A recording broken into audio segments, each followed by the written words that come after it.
Breaking news সরকারি কর্মচারীদের সাথে তারেক রহমানের বৈঠক চলছে, বড় সিদ্ধান্ত আসছে।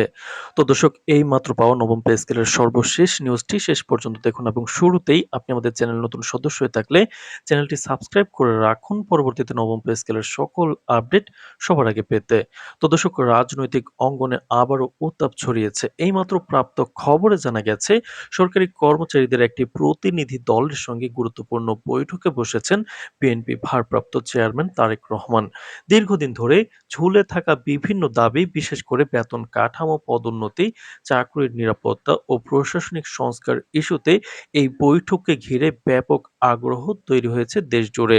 সংশ্লিষ্ট সূত্রগুলো বলছে, এই বৈঠক শুধু আনুষ্ঠানিক সৌজন্য সাক্ষাৎ নয়, বরং এখান থেকেই আসতে পারে সরকারি কর্মচারীদের ভবিষ্যৎ নিয়ে বড় কোনো রাজনৈতিক ও নীতিগত বার্তা। বৈঠকে উপস্থিত সরকারি কর্মচারীদের প্রতিনিধিরা তাদের দীর্ঘদিনের বঞ্চনা ও বাস্তব সমস্যার কথা তুলে ধরেছেন বলে জানা গেছে। সাম্প্রতিক মূল্যস্ফীতি, দ্রব্যমূল্যের ঊর্ধ্বগতি এবং বিদ্যমান বেতন কাঠামোর সীমাবদ্ধতার কারণে কিভাবে মধ্যম ও নিম্ন পর্যায়ের কর্মচারীরা আর্থিক চাপে পড়ছেন তার বিস্তারিত চিত্র তুলে ধরা হচ্ছে। একই সঙ্গে তারা চাকরির স্থায়িত্ব, বদলির নীতিমালা, পদোন্নতির স্বচ্ছতা এবং অবসর পরবর্তী সুযোগ সুবিধা নিয়েও স্পষ্ট অবস্থান ব্যাখ্যা করছেন। তারেক রহমান বৈঠকে সরকারি কর্মচারীদের কথা মনোযোগ দিয়ে শুনেছেন এবং বিভিন্ন বিষয়ে নোট নিচ্ছেন বলে বৈঠক সংশ্লিষ্ট একটি সূত্র নিশ্চিত করেছে। আলোচনায় তিনি বলেছেন, একটি কার্যকর রাষ্ট্র ব্যবস্থা গড়ে তুলতে হলে সরকারি কর্মচারীদের মর্যাদা, নিরাপত্তা ও ন্যায্য অধিকার নিশ্চিত করা অপরিহার্য। রাজনৈতিক সিদ্ধান্তের পাশাপাশি প্রশাসনিক কাঠামোর সংস্কার ছাড়া টেকসই উন্নয়ন সম্ভব নয়, এমন বার্তাও তিনি দিয়েছেন বলে জানা গেছে। এছাড়াও তিনি বলেছেন, তাদের সরকার ক্ষমতায় এগেলে ১ মাসের মধ্যে পে স্কেল বাস্তবায়ন করা হবে। তো দর্শক, ভিডিওটির এই মুহূর্ত পর্যন্ত যারা দেখছেন চ্যানেলটি সাবস্ক্রাইব করে রাখুন পরবর্তীতে নবম পে স্কেলের সকল আপডেট সবার আগে পেতে।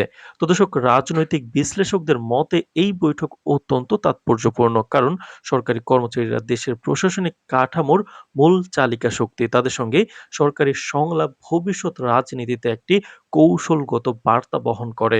আসন্ন রাজনৈতিক পরিস্থিতি ও সম্ভাব্য পরিবর্তনের প্রেক্ষাপটে সরকারি কর্মচারীদের ভূমিকা কি হবে সে বিষয়েও এই বৈঠক নতুন ইঙ্গিত দিচ্ছে বলে মনে করছেন অনেকে।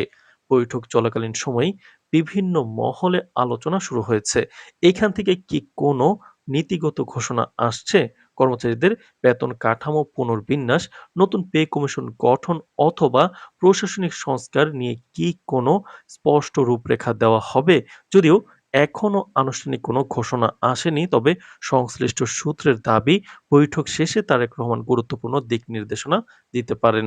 তো দর্শক, এদিকে সামাজিক যোগাযোগ মাধ্যমেও এই বৈঠক নিয়ে আলোচনা তুঙ্গে। সরকারি চাকরিজীবী মহলের একাংশ এটিকে ইতিবাচক উদ্যোগ হিসেবে দেখছেন, আবার কেউ বলছেন বাস্তবায়নের রূপরেখা ছাড়া শুধু আশ্বাসে সন্তুষ্ট থাকা যাবে না। সব মিলিয়ে সরকারি কর্মচারীদের সঙ্গে তারেক রহমানের এই বৈঠক রাজনীতির পাশাপাশি প্রশাসনিক অঙ্গনেও নতুন আলোচনার জন্ম দিয়েছে। বৈঠক এখনো চলমান, সবাই অপেক্ষায় এই আলোচনা শেষে কি বার্তা আসে, কি সিদ্ধান্ত নেওয়া হয় এবং তা দেশের লাখো সরকারি কর্মচারীর ভবিষ্যৎকে কোন পথে নিয়ে যাবে। আপডেট আসলেই বিস্তারিত জানানো হবে। সুতরাং আমাদের চ্যানেলটি সাবস্ক্রাইব করে রাখুন পরবর্তীতে নবম পে স্কেল এবং মহার্ঘ ভাতার যেকোনো গুরুত্বপূর্ণ আপডেট সমূহ সবার আগে পেতে। আজ এ পর্যন্তই। ধন্যবাদ।